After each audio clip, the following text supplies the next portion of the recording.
Assalamualaikum warahmatullahi wabarakatuh. Nama saya Sriwulandini dengan NIM 101122120052. Di sini saya akan menjelaskan terkait materi tentang pemindahan risiko perusahaan, travel day trade.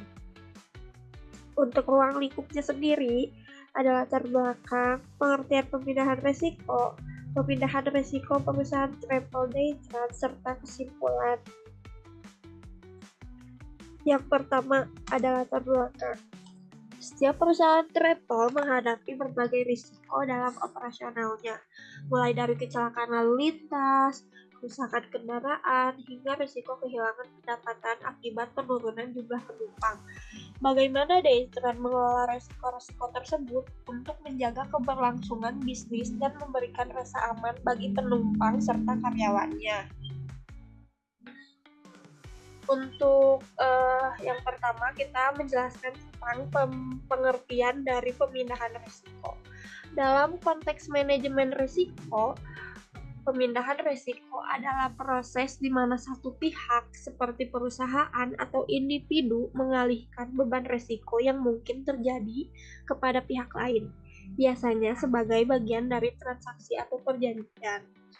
Selanjutnya, ada menurut para ahli. Di sini saya ambil dua, yaitu dari Arthur Williams tahun 1995, yaitu pemindahan risiko adalah strategi manajemen risiko yang dilakukan dengan mentransfer risiko ke pihak lain melalui kontrak asuransi atau perjanjian lainnya agar risiko kerugian dapat diminimalisir. Dan selanjutnya ada menurut Dorfman di 2007. Pemindahan risiko adalah tindakan mengalihkan dampak risiko ke pihak lain melalui mekanisme seperti asuransi, kontrak, atau hedging untuk mengurangi potensi kerugian. Selanjutnya kita bahas tentang travel day trans-nya itu sendiri. Day trans menyadari pentingnya mitigasi risiko melalui asuransi. Oleh karena itu, mereka telah mengimplementasi strategi pemindahan risiko melalui produk asuransi jiwa dengan kendaraan.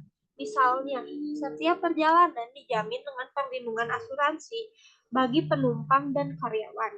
Jika terjadi kecelakaan, maka pihak asuransi akan menanggung biaya kompensasi sesuai dengan ketentuan polis. Langkah ini juga memastikan bahwa Daytrans tetap dapat fokus pada operasional tanpa harus khawatir terhadap risiko keuangan yang besar. Selanjutnya itu ada manfaat pemindahan risiko Daytrans. Di sini saya persingkat menjadi 3 manfaat. Itu perusahaan terlindung dari risiko finansial yang besar akibat kecelakaan atau kerugian aset. Yang kedua, ada karyawan dan penumpang merasa lebih aman karena mengetahui bahwa mereka dilindungi oleh asuransi. Dan ketiga, perusahaan dapat menjaga reputasinya sebagai penyedia layanan travel yang peduli terhadap keselamatan penumpang dan karyawan. Nah, untuk kesimpulannya adalah dengan strategi pemindahan risiko yang efektif melalui asuransi jiwa, Daytran memastikan setiap perjalanan berjalan lancar tanpa beban khawatirannya. Dengan demikian, mereka tidak hanya bergerak maju sebagai perusahaan travel, tetapi juga sebagai perusahaan yang peduli terhadap keselamatan dan keamanan setiap penumpangnya. Sekian dari saya. Wassalamualaikum warahmatullahi wabarakatuh.